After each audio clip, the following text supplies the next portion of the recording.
欢迎来到 Star News HT 频道，请订阅并分享，以便及时了解当今著名明星的最新消息。任嘉伦新剧燃爆全网，刑场大婚高能上热榜 TLDR。家人们，这波仙侠剧荒真的是被任嘉伦直接按死了。昨晚我本来只打算睡前刷2分钟，结果一不小心就熬到天亮。6集连续，脑子里全是刑场大婚那个画面，想忘都忘不了。这剧最狠的地方在于，开局就不讲武德，上线还不到24小时，播放数据就一路冲，直接把一堆大制作甩在后面。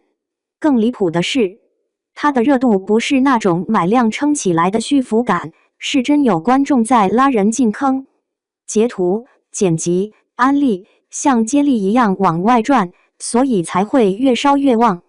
说起来，开播前它其实挺难，公司那边风波不断，平台也没怎么给首页大推位，全靠任嘉伦这块古装招牌硬扛，再加上原著粉的情绪支撑。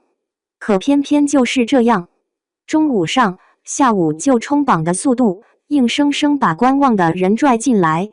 热搜里，刑场大婚任嘉伦战损庄轮着刷，热度密的像网速卡顿都追不上。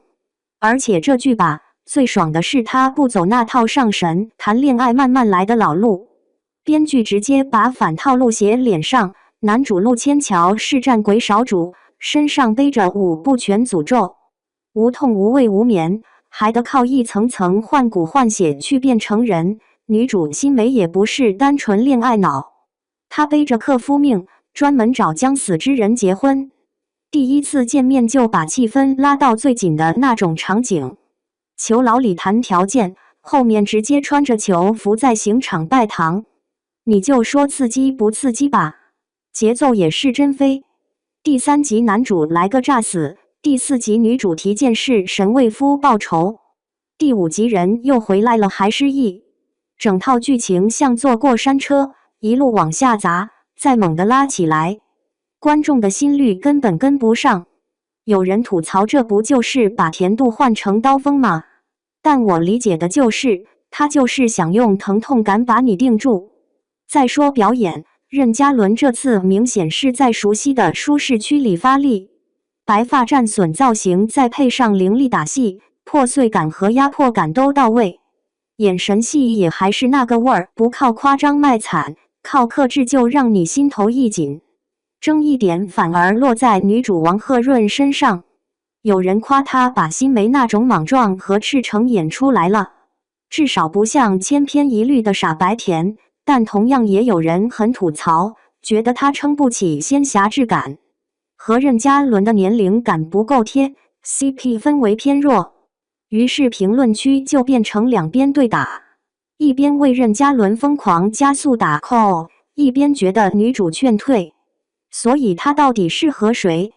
如果你是任嘉伦古装死忠，喜欢那种先婚后爱加虐恋拉扯的重口节奏，或者你已经被慢节奏注水剧耗得没耐心了，这部很对口。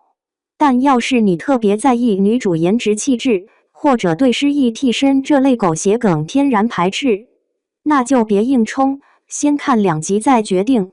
总之，佳偶天成不算完美，但它够疯、够快、够虐。